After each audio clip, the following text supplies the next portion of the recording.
Si alguno de ustedes puede habilitarlo y toma la palabra, me responde, les agradezco. Sí, Hola, profe, doctora, buen se día. puede. Hola, doctora. ¿Se puede ver? Perfecto. Muchas Hola. gracias. Buenos días. Yo no los veo porque tengo ya compartiendo el PowerPoint. Estimo que también lo están viendo. Confirmar esto también. Sí, doctora, se ve. Perfecto. Bien. Entonces vamos a dar inicio. Nos tomamos estos minutos primero porque tuvimos que modificar el link de ingreso, pero ya estando ustedes notificados y aproximadamente 8 minutos para que puedan ir ingresando, contemplamos también unos minutos más. Eh, Vamos a dar inicio al teórico correspondiente al primer eje. Mi nombre, para quienes todavía no me conocen, es Natalia Rosende, soy psicóloga, profesora adjunta del área de psicología, junto con el profesor Martín Montiel y la profesora Micaela Durruti, formamos el equipo de este área y dentro de lo que es el módulo de quinto año correspondiente a la atención integral del niño y del adolescente, hacemos una especie de apoyatura, de acompañamiento, ¿sí? Sobre todo de manera más activa en este primer semestre junto con odontopediatría y ortodoncia. Ustedes algo en torno a psicología han visto ya en tercer año, en el módulo de fundamentos psicosociales para la práctica odontológica, y a lo largo del recorrido anual de este módulo en particular, tratamos de singularizar mucho más el abordaje, la mirada dentro de lo que es el psiquismo específicamente del niño, ¿sí? Estableciendo algunas coordenadas para lo que implica la atención y el abordaje dentro de la infancia. Entonces vamos a ser un poco más minuciosos aquí al momento de poder pensar la práctica profesional relacionada a una etapa particular de la vida como es la infancia. Bien, dicho esto entonces, iniciamos el teórico eh, correspondiente al abordaje de la situación odontológica. Este va a ser el primer teórico y seguido a este va a estar acompañándolos la doctora Fernanda Lertora con manejo de la conducta, en donde van a haber varias cuestiones conceptuales que les sugiero puedan estar presentes porque son absolutamente pertinentes para lo que va a ser la práctica clínica en los box seguidamente a lo largo de este año. Bien, entonces vamos a ubicar dentro del primer eje temático, ¿sí? Denominado aspectos profesionales generales, a este teórico en relación a los aspectos psicológicos de la situación odontopediátrica. Para eso vamos a poder establecer tres subejes, ¿sí? De manera que puedan resultar de organizadores a lo largo de este teórico. En una primera instancia vamos a dialogar respecto de qué implica una situación odontológica, cómo se configura una situación odontológica, es decir, elementos que son estructurales, ¿sí? Pero también elementos que son dinámicos. Y aquí, de alguna manera, tener presente este concepto, esta idea respecto de entrevista que veíamos en tercer año, en el sentido de poder pensar el encuadre propio de una entrevista, que también forma parte de una situación, y la dinámica o el interjuego de factores, que va a ser justamente eso que se va a presentar como posibles lazos que configuren la situación odontológica. A su vez, una vez que delimitemos a qué denominamos situación odontológica, vamos a poder enlazarlo a la actitud clínica por parte del profesional, una actitud preventiva, una actitud correcta, una actitud técnicamente responsable, es decir, de Marínez Egoscue, respecto de lo que implica la posición profesional, ¿sí? Y finalmente, algo que la psicología aporta al campo odontológico tiene que ver con algunas herramientas específicas, ¿sí? Para el abordaje del niño. Bien, decimos entonces que la psicología contribuye, aporta, ¿m? ¿A partir de qué? ¿Sí? De establecer algún marco que le permita al profesional conocer y comprender características emocionales, ¿sí?, del niño en su singularidad. Estas características, de alguna manera, van a hacer que uno pueda individualizar ciertos rasgos de conducta, ciertas características propias de la personalidad de ese niño, que seguramente se van a diferenciar en mucho de otros niños, porque cada uno en su singularidad, ¿sí?, tiene una determinada manera, ¿m?, no solamente de desenvolverse dentro del consultorio, sino también de entablar un diálogo, ¿sí?, un lazo afectivo con el odontopediatra. Entonces, a partir de poder encontrar maneras de conocer y comprender estas características emocionales que hacen y que hablan de un niño en particular, ¿sí?, vamos a entablar técnicas que contemplen el psiquismo infantil, ¿no?, para que el niño nos permita poder efectuar determinadas acciones odontológicas sin que esto sea forzado ni genere de alguna manera ciertas tensiones innecesarias en el sentir del niño.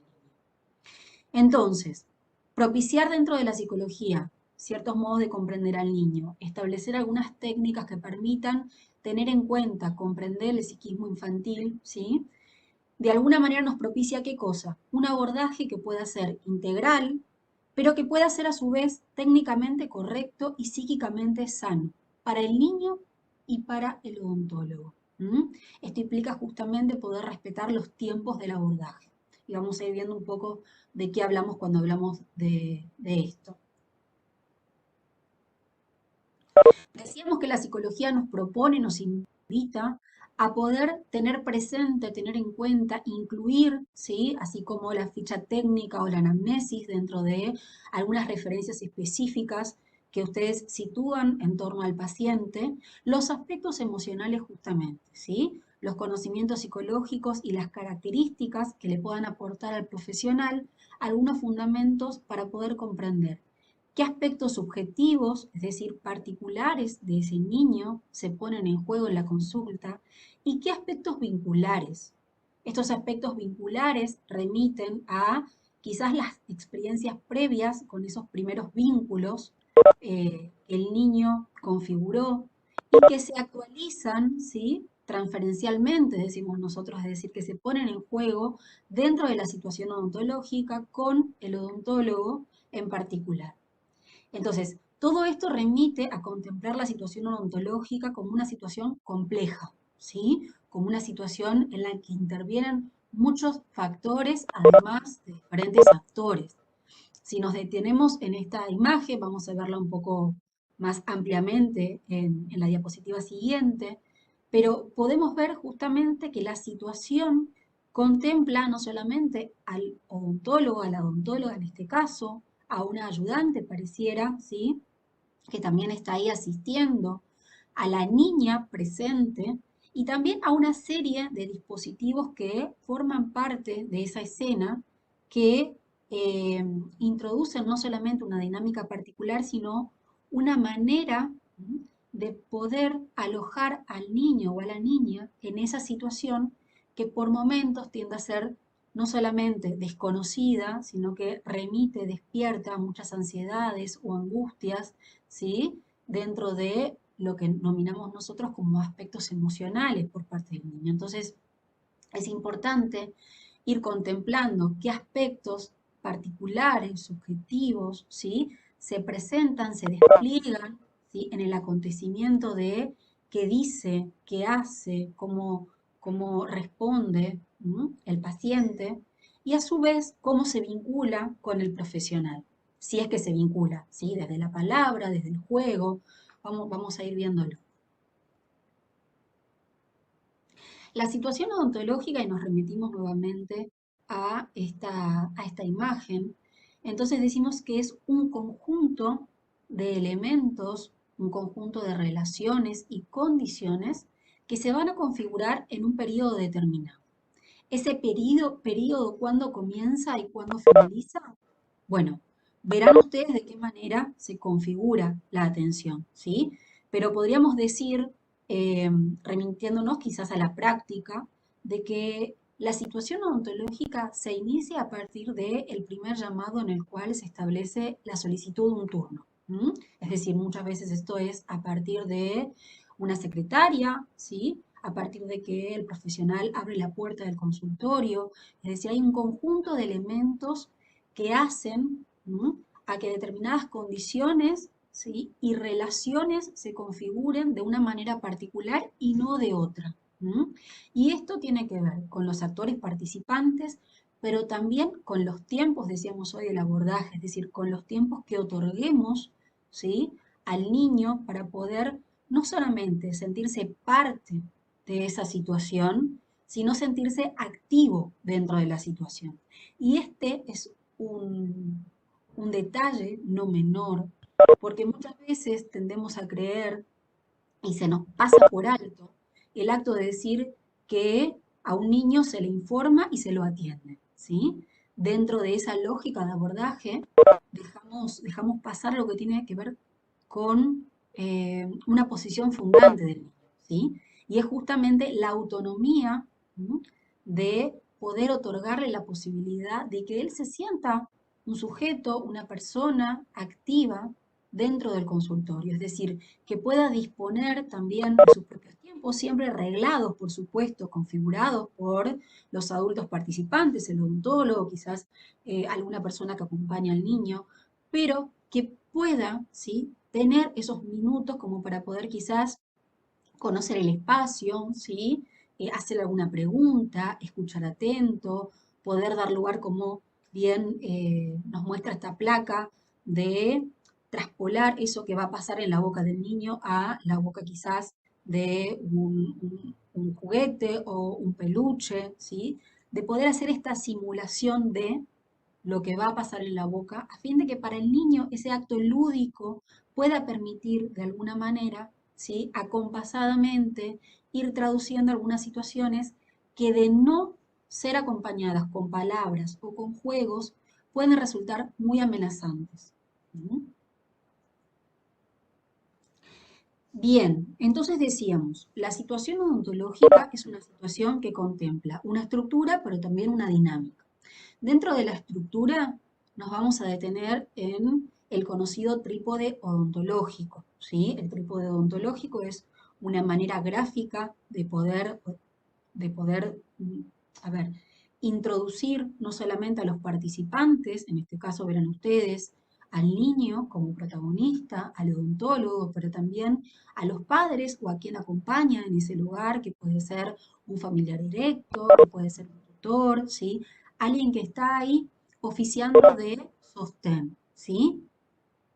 Y por otro lado, el contexto, que no es menor. Entonces, vamos a ir viendo de qué trata cada uno de estos lugares, porque son lugares dinámicos, pero son lugares a su vez fundantes, ¿sí? De la situación odontológica. El niño se presenta de alguna manera al consultorio muchas veces desconociendo cuál es la situación por la que viene, desconociendo que viene, porque a veces no se le otorga muchas referencias sobre a dónde va, ¿sí? O a qué va a ver al odontopediatra. Entonces, esas cuestiones informativas son sumamente importantes tenerlas presentes. Un niño que se encuentra ante una experiencia nueva, ante una experiencia que podría resultar desconocida, ¿sí? O porque es la primera vez que concurre a ese profesional, o porque es la primera experiencia profesional que tiene dentro del ámbito odontológico.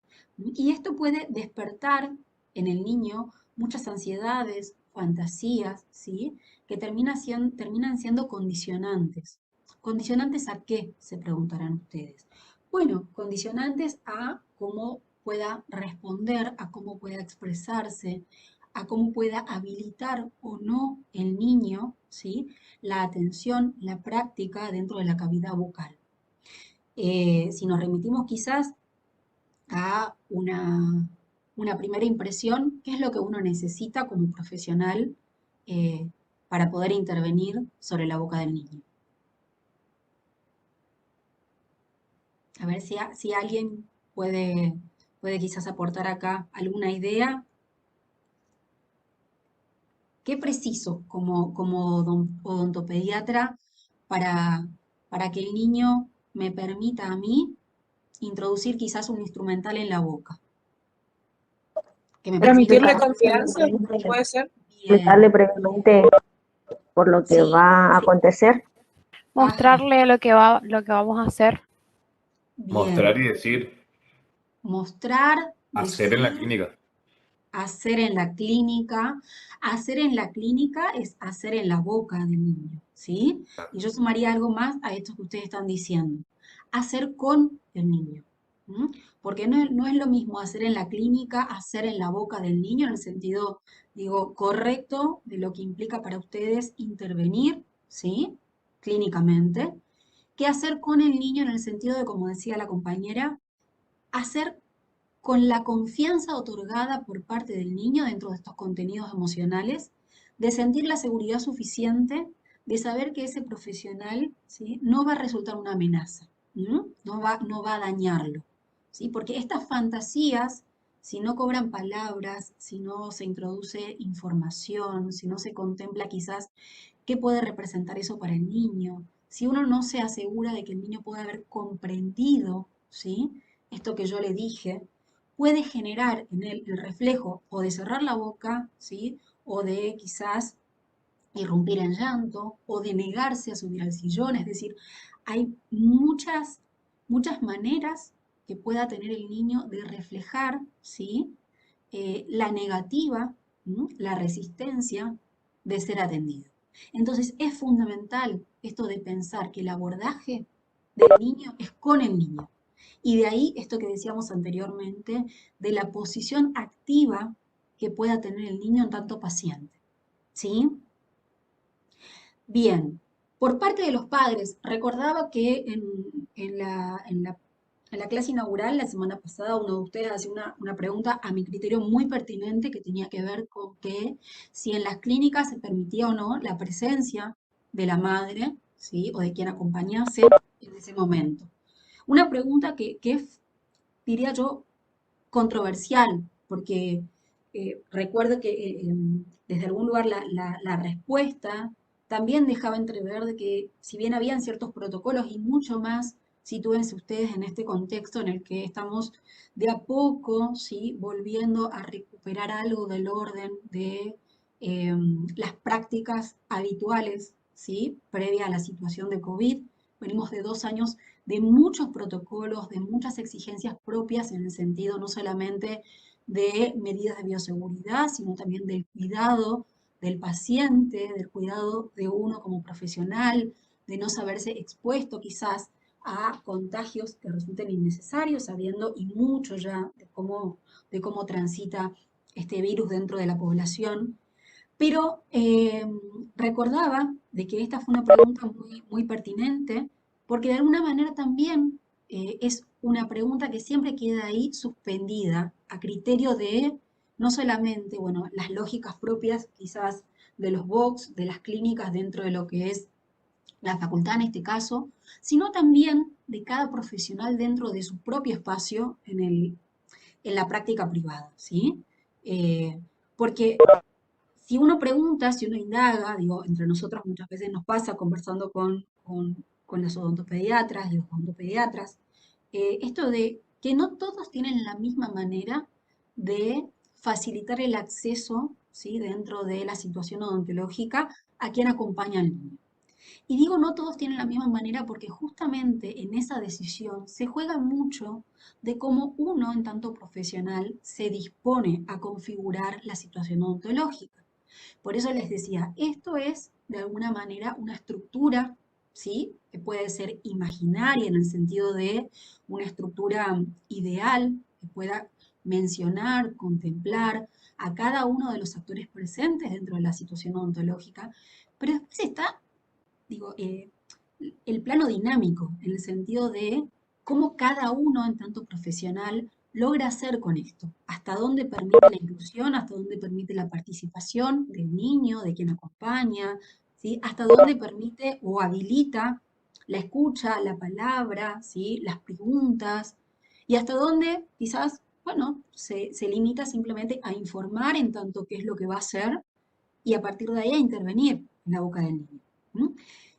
Todas estas cuestiones hacen no solamente a qué tipo de abordaje estoy dispuesto a ofrecer, sino también a cómo voy a configurar la atención, ¿sí? Y cuando decíamos hoy de que tenemos que contemplar o tenemos que poder contemplar en el sentido de esto que la psicología viene a aportar, a proponer como una invitación, más que nada, porque después cada uno puede tomarlo o desistir de hacerlo. Eh, los aspectos vinculares, los aspectos subjetivos, no solamente están ligadas a la, al lugar, ¿sí?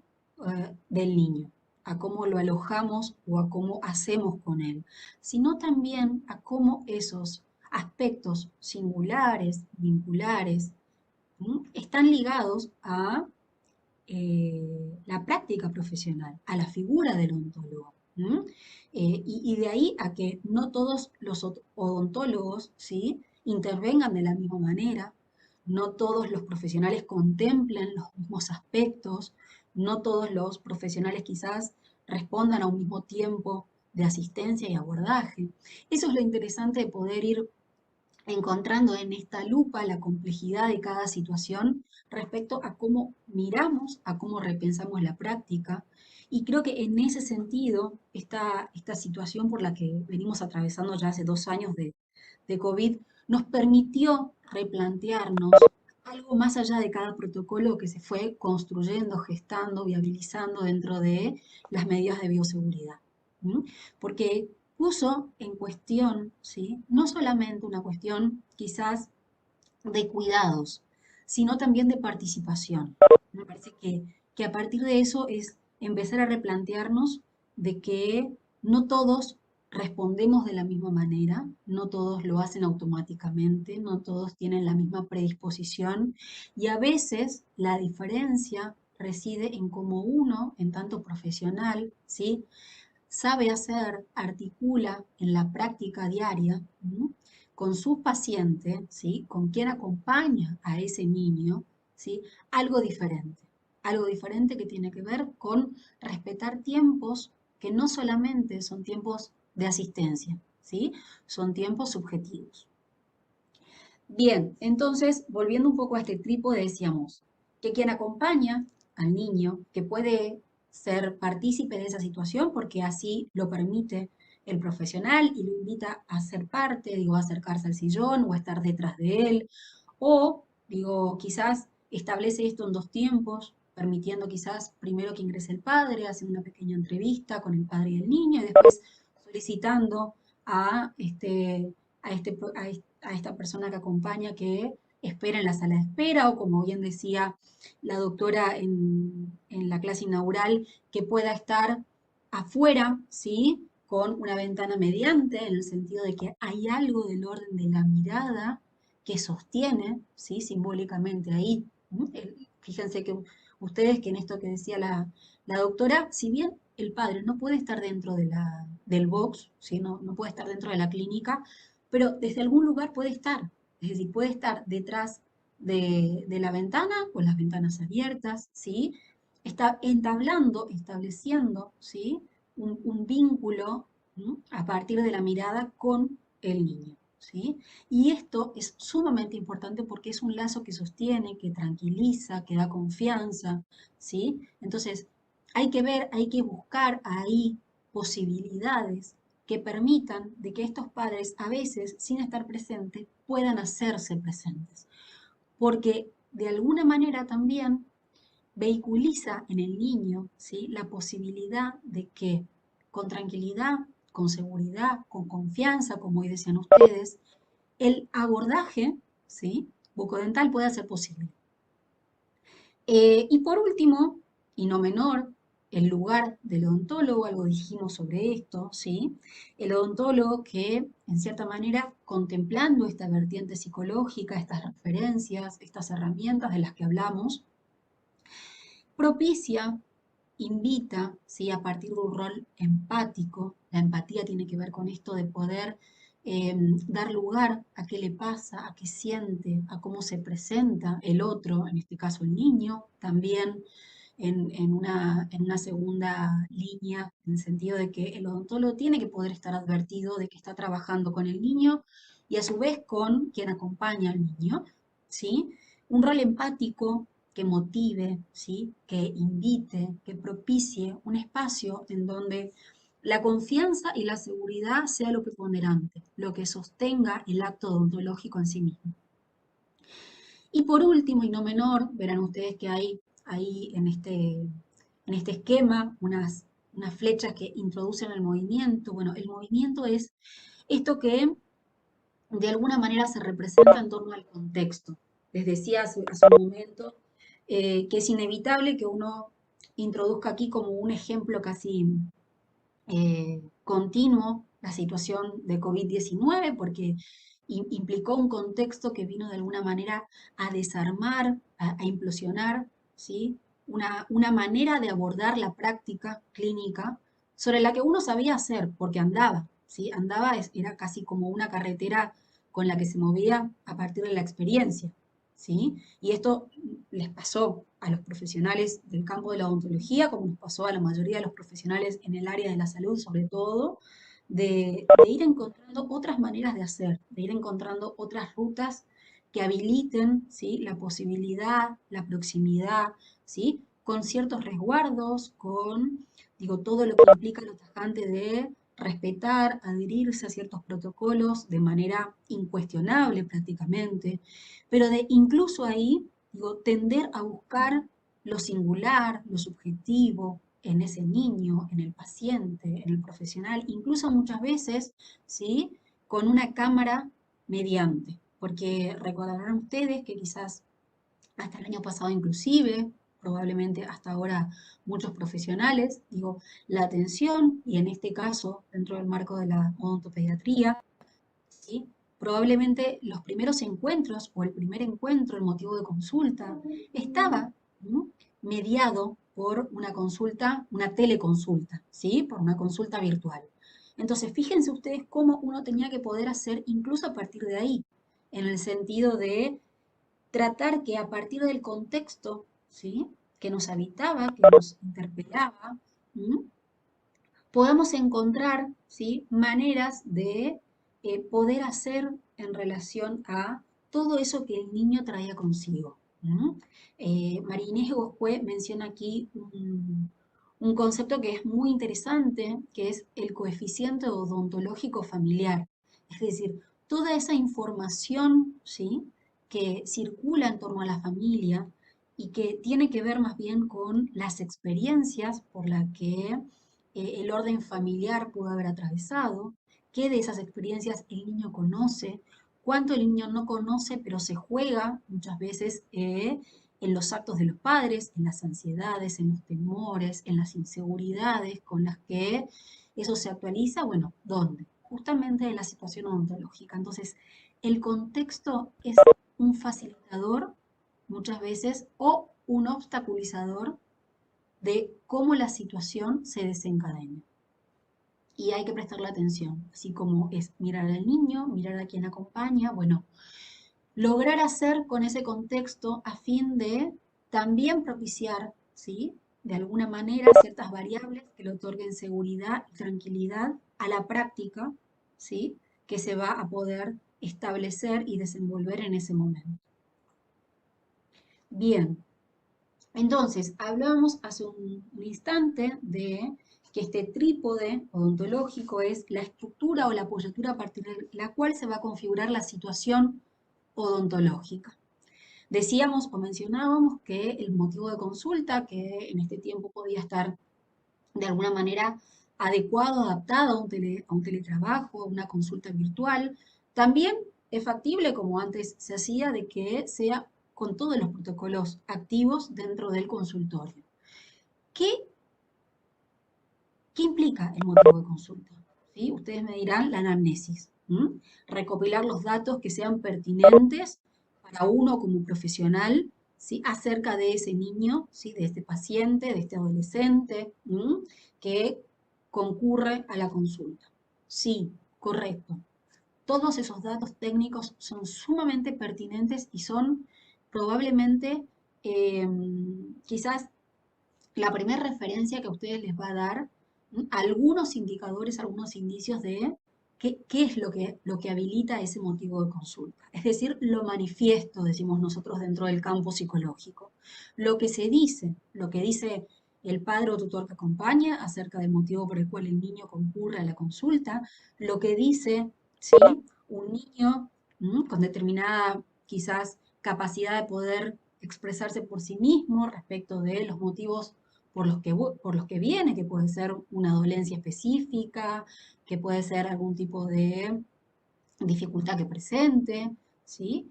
Eh, pero también, aparte de lo manifiesto y lo que se expresa, está lo que hace, ¿sí?, a la construcción de estas experiencias previas, decíamos. Quizás a remitirnos a que si el paciente en cuestión o la persona que acompaña no logra remitir o expresar o comentar quizás algunas experiencias anteriores que haya tenido dentro de la práctica odontopediátrica o odontológica en sí misma, ¿sí?, uno puede indagar, porque muchas veces esas experiencias previas terminan configurando maneras factibles de hacer, ¿sí?, que quizás puedan hasta optimizar el tiempo en el sentido de poder obviar el espacio lúdico, ¿sí?, o que ese niño pueda hasta subirse al sillón y con algún que otro dato relevante permita con absoluta seguridad y distendido de poder ser atendido. Pero muchas veces esto no es así. Y las experiencias previas configuran, ¿no?, algunas resistencias, ponen en juego algunas amenazas que ese niño pueda estar sintiendo, pueda estar viviendo dentro del campo odontopediátrico y que requieran por parte del profesional cierto sostén, cierta capacidad, ¿sí?, decíamos hoy desde un lugar empático, de poder otorgarle palabras, de poder otorgarle un tiempo y un espacio preciso para ir configurando eh, ese espacio, ¿sí?, esa situación odontológica con la mayor confianza posible, en tanto cuando este niño pueda ser alojado dentro del sillón odontológico, pueda tener la participación voluntaria, ¿sí?, de abrir la boca, de permitir ser intervenido, ¿sí?, de poder ir recorriendo uno como profesional con palabras, qué está haciendo, qué va a hacer, qué instrumental va a utilizar, porque todo esto, ¿sí?, logra de alguna manera ir encontrando una contrapropuesta, ¿sí?, a esas ansiedades que muchas veces son ansiedades desmedidas, que no están, activas, que no se desencadenan por algo que uno como profesional en ese momento pudo haber hecho o pudo dejar de hacer, sino que más bien se remiten a ciertas experiencias pasadas o a cierta lógica de información, ¿sí?, que le pudo haber sido negada a ese niño antes de asistir a la consulta, ¿en pos de qué? Muchas veces cuando uno entrevista a los padres, entiende, comprende y escucha, aunque no está de acuerdo, pero escucha ahí, de que no se le dice para no preocuparlo antes, ¿sí? Para que el niño no se asuste. Y lo cierto es que concurrir a la consulta, ¿sí?, por primera vez para un niño, en donde encuentra un sillón, en donde encuentra quizás herramientas como el instrumental que el odontólogo tiene para poder intervenir, que es absolutamente desconocida, que en todo caso tiende a ser, lo primero que a mí se me remite es punzante, porque ustedes utilizan muchos instrumentos que son a la imagen, ¿sí?, bastante difíciles de procesar, de digerir, en el sentido, bueno, ¿qué va a pasar con eso en mi boca? ¿Sí?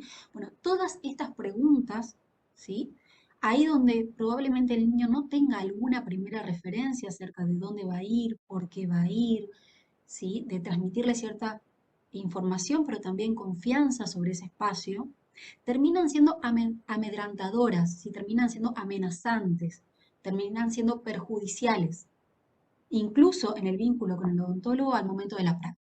Entonces, sumamente importante, uno pueda tomarse unos minutos antes de que el niño abra la boca, de poder evaluar, ¿sí?, estas cuestiones en referencia a saber, bueno, con qué información estamos contando y qué otra información es pertinente de hacer circular dentro del campo odontológico y de poder, ¿sí?, en todo caso, eh, permitir que el niño pregunte, ¿sí? Permitir que el niño lo pueda quizás poner en actos ahí donde uno le otorga, no sé, algún juego o le otorga un peluche, como veíamos en la imagen, o le puede otorgar lápiz y papel para que pueda dibujar, ¿sí? Todas estas son posibilidades a partir de las cuales entablar un diálogo con el niño. Entonces, los tiempos del abordaje tienen que ver justamente con esto, ¿sí? Con poder hacer andar al mismo tiempo un ritmo psicológico y un ritmo odontológico. Es decir, que el odontólogo pueda incorporar ciertos elementos de la psicología, que es, si no mencionar esto que venimos hablando, para poder hacer a partir de ahí, contemplando ciertas cuestiones que tengan que ver, ¿sí? Con el cuidado, ¿sí? Con la palabra, con la atención de ese niño en el sentido de hacernos algunas preguntas disparadoras. ¿Qué hace el niño? ¿Qué pasa en el niño? Al vernos, al llegar al consultorio, al subir al sillón, ¿sí? Al permitir o no que uno intervenga. ¿Qué hacen los padres o qué hace quien acompaña? Si es que buscan estar presentes, si es que directamente, quizás con total consentimiento, esperan afuera y es algo que ya está conversado con el niño. ¿Y qué hace el odontólogo en relación a todos estos disparadores y cómo interviene? ¿Sí? ¿Qué posibilidades otorga? ¿Sí? Y cómo estructura esa situación en particular. Doctora, Sí, un día tengo una pregunta. sí, sí, te escucho. En algunos casos, ¿vamos a podernos sacarnos la burbuja para poder hablar y que el paciente nos vea la cara? Porque si estamos con la burbuja, quizás le da miedo a los pacientitos, creo yo. Ajá, bien, ese es un tema bastante interesante que seguramente lo pondrán en cuestión cuando se establezca el inicio de las clínicas. Probablemente la doctora Lertora nos pueda decir un poco más respecto de esto, porque yo te podría decir desde, quizás desde la práctica profesional, que es pertinente esto que vos estás planteando, muchas veces poder conocer los rasgos, conocer el semblante del profesional, ¿sí? Tranquiliza y da seguridad, da confianza al niño. Pero me parece que dentro de los box hay otras lógicas de trabajo que tienen que ver con algunos protocolos que ya están estandarizados, que pueden incluso permitir, o quizás no, pero así todo no lo permitan dentro del box, dentro de la clínica, probablemente ustedes puedan tener alguna instancia mediando protocolo vigente antes de iniciar la práctica, ¿sí? Que permita que puedan conocerse con el paciente. Y me parece que ese es un dato sumamente importante que todos tendrían que tenerlo presente. Esto de poder permitirse o dejarse ver, ¿sí? Detrás de todo lo que es el equipo de bioseguridad. Porque vamos a ver ahora, pero la mirada, la palabra, la imagen, todo eso también hace a cómo se configure la relación de confianza entre el profesional y el niño. ¿Qué tal, Nati? Buen día. ¿Cómo estás? Sí, Mira, con Fernanda. respecto a tu pregunta, soy Fernanda Lertora, la doctora que sigue ahora con el teórico. Buen día, Mira, doctora. dentro de la clínica nosotros no podemos romper protocolos. O sea, dentro de la clínica, con lo menos que vas a ver al nene es con tu barbijo y con tu cofia. Y obviamente toda la práctica la vas a hacer con la burbuja. Eso no quiere decir que, por ejemplo, como herramienta tenemos una videollamada, si vos querés, porque hay que ver también, hay cosas que uno, digamos, puede hacerlas o las quiere hacer o acepta hacerlas, pero también hay que ver qué acepta la mamá de ese paciente que vos hagas sin protocolo. O sea, lo que vos vas a hacer afuera de la facultad, nosotros no te vamos a decir y eso va a pasar por lo que vos quieras hacer. Si vos te querés encontrar con el nene sin barbijo, sin máscara, o sea, rompiendo un protocolo de bioseguridad, eso ya es un tema de ustedes. Hay que ver si la mamá del nene también está dispuesta a que eso ocurra. Igualmente tenés la oportunidad hoy en día con la tecnología de hacer una videollamada. O sea, nosotros hacemos mucho hincapié en eso, de poder hacer una videollamada, que el nene te ve tu cara, te conoce, vos podés hablar con él, ¿sí? O coordinar con la mamá y a una cierta distancia, vos sacarte el barbijo, mostrarle tu cara, decirle soy mengano de tal, yo te voy a empezar a atender, nos vamos a ver el lunes. como experiencia te cuento, como cuando largamos el 2020, que estuvimos 2 meses cerrados los consultorios, personalmente yo lo que hice fue, me filmé un video vistiéndome con todo el protocolo. Nosotros veníamos de ambos con personajes de Disney, de muñecos, de juego en el consultorio, donde los chicos abrían cajones, observaban, podían tocar el equipo. O sea, la práctica común que teníamos hasta ese día. De repente se nos corta la atención y aparecemos todos disfrazados como astronautas, que los chicos no sabíamos ni quiénes eran. Es más, tengo pacientes que los conocí en pandemia y que muchos me vieron la cara una sola vez. Me pasó el otro día encontrarme en el cumpleaños de mi sobrino con un nene y la mamá viene a saludarme y el nene no sabía quién era, porque me vio una sola vez sin barbijo y lo atendí un año entero.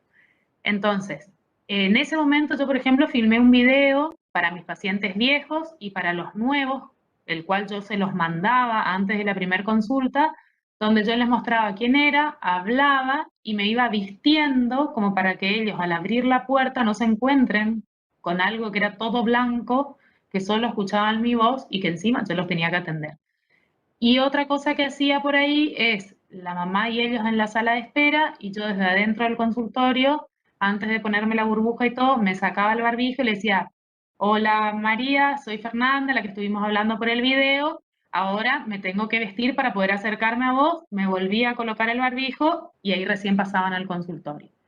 Esa parte en la clínica no la podemos hacer porque ustedes no pueden estar, pero bueno, por eso tienen otros medios y otros momentos donde donde tendrían que hacer eso antes de ingresar a la facultad. No sé si con eso te quedó tu consulta. Sí, me quedó bien en claro, doctora. Muchas gracias. Bueno, súper, seguimos. Hay que Yo tener quería una agregar que confianza previa. sí, sí, esa es la Exacto. instancia probablemente. Y ahí está, en esto que decíamos, de cómo cada uno se las ingenia, mucho más teniendo en cuenta el contexto, ¿sí? Que fíjense que no es solo ya el contexto, digo, mundial de pensar una situación de pandemia, sino también contextualizar, ¿sí? La práctica profesional dentro de una universidad pública, contextualizar la práctica dentro de un protocolo que está vigente, que está activo en la Facultad de Odontología, ¿sí? De la UNE, es decir, ir haciendo con todos estos contextos es de alguna manera también apelar al ingenio de cada uno, ¿sí?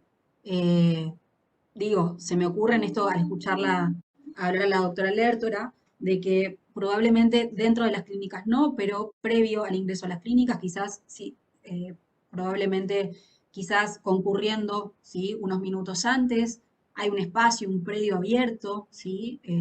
Antes de ingresar al sector de las clínicas, en donde uno, bueno, con cierta distancia probablemente pueda sacarse el barbijo a fin de conocer al niño y que el niño lo conozca, y una vez cuando ingrese al box ya sepa que nos vimos antes, ¿sí? Unos minutos con la distancia necesaria, simplemente quizás que nos escuche la voz, que nos vea y después poder de alguna manera encontrarnos en el contexto que nos convoca. Pero ahí donde cada uno pueda amañárselas, ¿sí? Para poder quizás tener esta primera aproximación de una manera más humana, si se quiere, es fundamental porque es fundante probablemente de la confianza que se pueda entablar. ¿Sí? Y esto hace justamente a lo que ustedes ven en esta placa que habla de la actitud clínica, ¿sí? De cómo cada uno se las arregla para intervenir sobre algunas cuestiones que son necesarias y que hacen a la posición del profesional. Fíjense ustedes que probablemente no todos tengan esta iniciativa de decir, bueno, es importante conocer y que me conozca antes de ingresar al box. Para otros eso no sea relevante. Digo, está mal, está bien. Es parte de cómo cada uno va configurando su lugar como profesional, ¿sí? Y en esto vuelvo sobre lo que decíamos hoy, hay mucho, ¿sí? De la singularidad de cada uno puesta en cuestión y el deseo también de querer hacer con ese rol. Bien, acá hay un concepto que es eh, propio de la psicología que tiene que ver con estos aspectos emocionales que los invitamos a contemplar dentro de lo que es la atención y justamente nos remite a la sensación de intranquilidad o inquietud, ¿sí? Que muchas veces está causada por una amenaza o por lo que representa un peligro para el niño, ¿sí? A esto nosotros denominamos angustia. el umbral, el nivel de angustia, la dimensión de la angustia para ese niño, bueno, va a estar, a ver, configurada por diferentes factores, por el interjuego precisamente, ¿sí?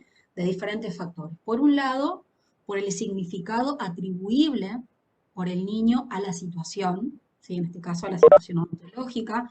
Recuerden ustedes que hablábamos, bueno, de cuáles serían esas experiencias previas que pudo o no haber tenido el niño, qué se dijo sobre eso, qué se hizo con eso. Por otro lado, otra de las características que entran en juego es el carácter, ¿sí? Sorpresivo o no de ese momento, de esa tensión. Y finalmente, el grado de maduración, ¿sí? Y de la capacidad de poder, a ver, poner en cuestión ciertas defensas por parte del niño, ¿sí? El grado de maduración nos remite a qué? Bueno, a la edad que ese niño tenga, a las posibilidades de poder, a partir de su psiquismo, de poder comprender, de poder expresar ciertas cuestiones, ¿sí? A la madurez y al desarrollo precisamente. Y por otro lado, la capacidad defensiva que tenga ese niño va a ser la capacidad de poder ir arbitrando maneras de responder, ¿sí?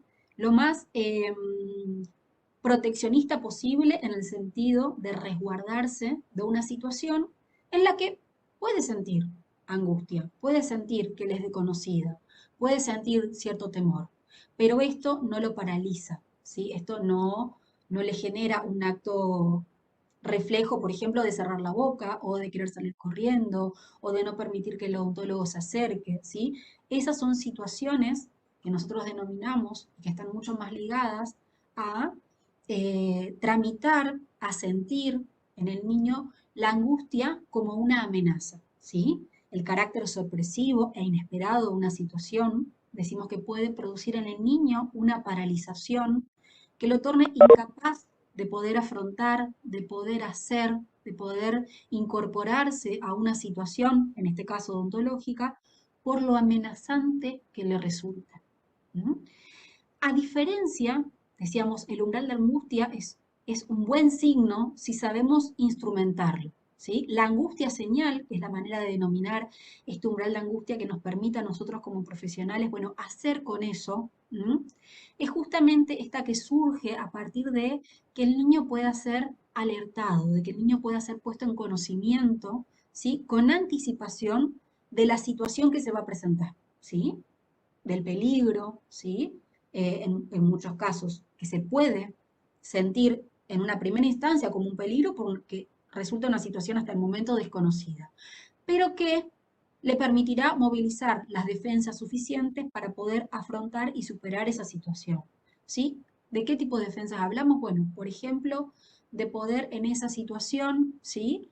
Quizás buscar aislarse, pero si uno le otorga algún tipo de grafismo o de espacio lúdico, poder jugar, poder de alguna manera desplegar en ese espacio la ansiedad, el temor, ¿sí? La manera de poder hacer con una situación desconocida que termina siendo conocida y donde uno le otorga cierta familiaridad con el espacio. Entonces, cuidado con esto de pensar que la angustia es algo contraproducente. No, la angustia es una emoción que se despierta en el niño y que puede permitir dentro del ámbito profesional hacer con eso, ¿sí? Transformar una situación de peligro en una situación odontológica justamente. La actitud clínica también conlleva la posibilidad, decíamos, de ir incorporando el ritmo psicológico en la acción odontológica. Fíjense ustedes que estas dos placas nos muestran, si bien es una situación extrema, que prácticamente seguramente hoy, excepto en situaciones de urgencia, seguramente que mucho no es usual, pero un niño que está absolutamente contenido, ¿sí? Bueno, con maneras de sujeción previas a la práctica clínica, y por otro lado, un niño que en el reflejo a la mirada, ¿qué muestra? Bueno, muestra un consentimiento, ¿sí? Muestra un semblante que más bien es distendido, que invita a que el profesional pueda hacer dentro de la cavidad bucal.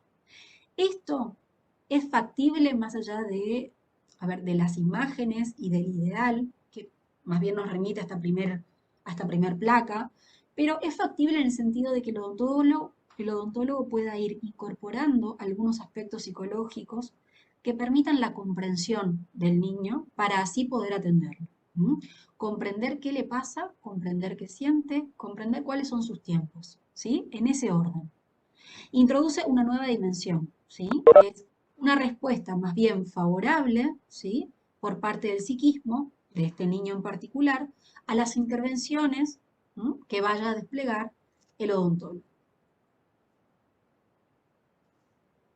Entonces, decimos que la actitud clínica habla de esta incorporación de algunos conocimientos psicológicos, ¿sí?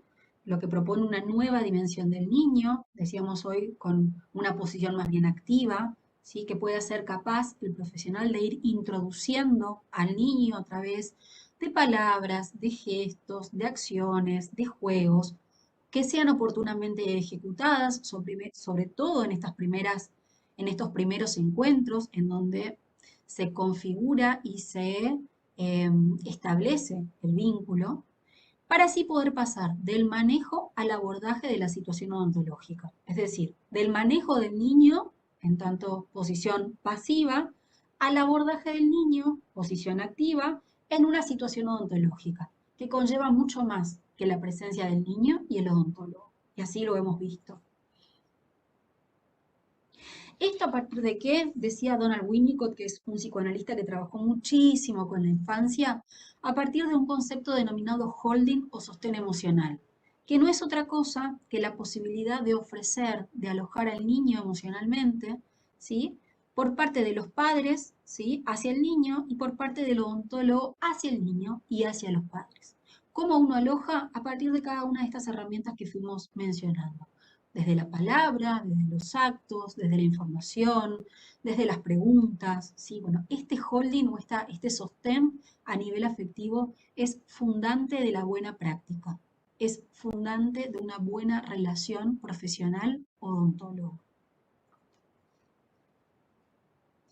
Dentro de los organizadores, con esto nos vamos ya introduciendo en el tercer subeje que hablaba de las herramientas que podía otorgar la psicología. Dentro de los organizadores tenemos la mirada, ¿sí? Recuerden ustedes que hoy les decía, bueno, si la posibilidad de que quien acompaña al niño dentro de los box puede hacer que esta persona esté del otro lado de la ventana y esa ventana esté abierta, porque en eso sí nos ayuda mucho el protocolo, que tenemos que ventilar los espacios, esa mirada, ¿sí? Es un organizador para el niño. La mirada, el registro de una persona que resulte familiar en ese momento, tranquiliza, acompaña, sostiene al niño, ¿sí? Entonces, fíjese lo fundante de este primer organizador. La palabra, como esa posibilidad de hacer lazo, de ir contando, de ir expresando, de que el niño se pueda ir manifestando, ¿sí? A partir de lo que siente, de lo que le preocupa, de lo que desconoce. Y la escucha. Este organizador es algo nodal para nosotros los psicólogos porque tiene que ver con algo que justamente muchas veces se pasa por alto y que es, yo ya le informé.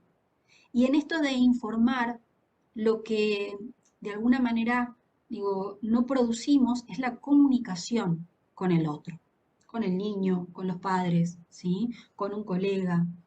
La escucha habla justamente de la posibilidad de hacer insight, de la posibilidad de alojar eso que el otro tiene para decir, de la posibilidad de que haya ahí un feedback, una retroalimentación, es decir, ¿qué entendió el niño de lo que le acabo de informar?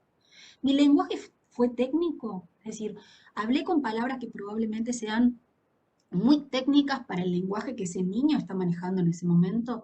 Entonces, escuchar, es decir, que el niño pueda hacer con esas palabras a fin de contarme qué entendió, si es que no entendió algo, ¿sí? Es encontrar ahí una manera de comunicarnos que, digo, va un poco más allá del acto de informar, que es válido, pero que a veces no es suficiente. Este es un pequeño cuadro que habla de la posibilidad, ¿sí? De poder pensar el recorrido inicial, ¿sí? En esto que decíamos hoy, vamos a pasar un poco por alto porque hemos hablado ya del niño y sus padres, de invitarlo, ¿sí? De ser invitados por el odontólogo a entrar, a recorrer de una forma pautada, ordenada. Esto más bien remite a un contexto que, fíjense, es muy diferente al que hoy se nos presenta, pero sin embargo es viable de poder pensar cómo mira, escucha, toca, pregunta, camina, se detiene, corre, se muestra inquieto, ¿sí? En el quehacer del niño. ¿Qué le pasa a ese niño? Si tiene capacidad de elaborar desde sus propios recursos, decíamos hoy, desde sus defensas, ¿sí? Eso que hasta el momento resulta desconocido en esta nueva situación, ¿sí? Que es el odontólogo y el consultorio. ¿Qué hacen los padres? Si más bien se muestran observadores, si quieren ayudar, si esperan que uno les diga qué tienen que hacer, si a veces limitan los impulsos del niño interviniendo, si acompañan la experiencia, si más bien se muestran evitativos o temerosos, porque estas situaciones muchas veces terminan haciendo que el niño adopte esas maneras de hacer también y las actualice ¿dónde? Bueno, en la situación con el odontólogo. Y finalmente, ¿qué hace el odontólogo? Si uno trata de entablar un vínculo profesional, afectuoso, si procura ser continente, es decir, poder alojar, ser sostén de las ansiedades del niño y muchas veces también, ¿por qué no?, de quien acompaña al niño.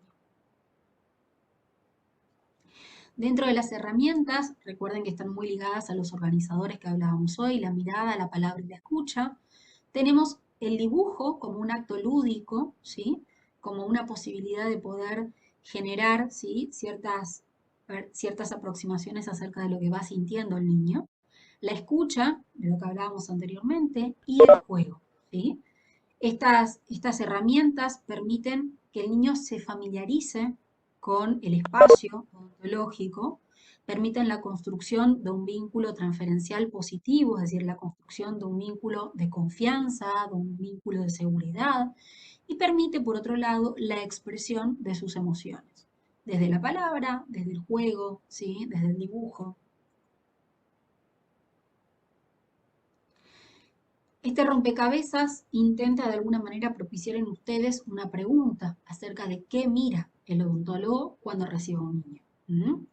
Verán que están todas las piezas menos una faltante que justamente se aloja dentro de lo que configura la boca del niño. Entonces, esta pieza faltante nos invita a ver todas las que están presentes, que hacen justamente a poder entablar una dimensión mucho más amplia, mucho más integral, mucho más compleja, en relación a que el niño, ¿sí?, es un sujeto que está cargado de emociones, que está de alguna manera ubicado en esa situación odontológica dentro de coordenadas de tiempo, espacios, experiencias que no podemos pasar desapercibidas y que si bien es nuestra función como odontólogos, será la suya por supuesto, intervenir sobre la boca, no es factible hacerlo, ¿sí? En el sentido de, como decíamos hoy, sea un abordaje técnicamente correcto, pero también psíquicamente sano, si no contemplamos todos los otros factores que también hacen a la subjetividad del niño o de la niña.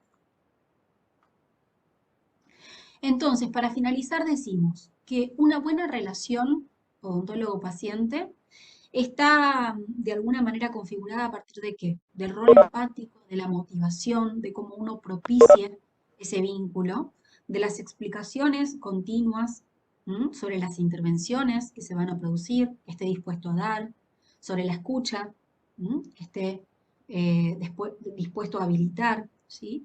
Y todo esto en consecuencia de qué? Del holding profesional, del sostén que como profesionales tenemos que, o sería quizás oportuno, disponernos a ofrecer, ¿sí? ¿Por qué? Porque tranquiliza, porque permite un espacio posible para las intervenciones, y no solo con el niño, sino también con quien acompaña al niño. Esta es una frase de Goscué que a mi criterio me parece que de alguna manera resume lo que venimos conversando y dice que un acto odontológico es sano cuando procura al niño el máximo bienestar afectivo, indispensable para que pueda sobrellevar la ansiedad natural subyacente en todo acto de curar. No quiere decir que la situación odontológica no despierte fantasías, temores, ansiedades, sino de que todas esas emociones que se ponen en juego en esa situación, ¿sí?, puedan contrarrestarse a partir de el sostén, de la confianza y de la seguridad que como profesionales le podamos otorgar al niño y a sus padres por efecto. Bien, la bibliografía correspondiente a este primer teórico es el capítulo número 7, 21 y 26 de Marínez Goscué. Es un libro que lo encuentran en PDF o también lo encuentran en la biblioteca de la facultad. Y el manual de ontología pediátrica de Bordón y Escobar y Castillo, ¿sí? Que tienen el capítulo número 4, que son los aspectos emocionales de la situación odontológica. Dentro de estos capítulos van a encontrar todo esto que hoy se intentó desplegar como una primera aproximación de los conceptos que aporta la psicología al campo de la práctica profesional odontopediátrica. Cualquier duda es el momento en el que pueden habilitar sus micrófonos, los escucho, para después dar lugar a que la doctora Lertora pueda continuar con el teórico que siga. Mientras voy a ir sacando el dejar de compartir. ¿Alguna pregunta que tengan?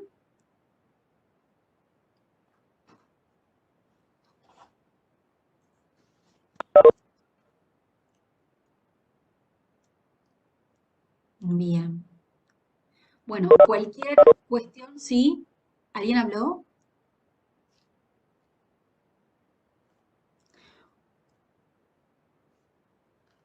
Cualquier cuestión, duda que pueda ir surgiendo.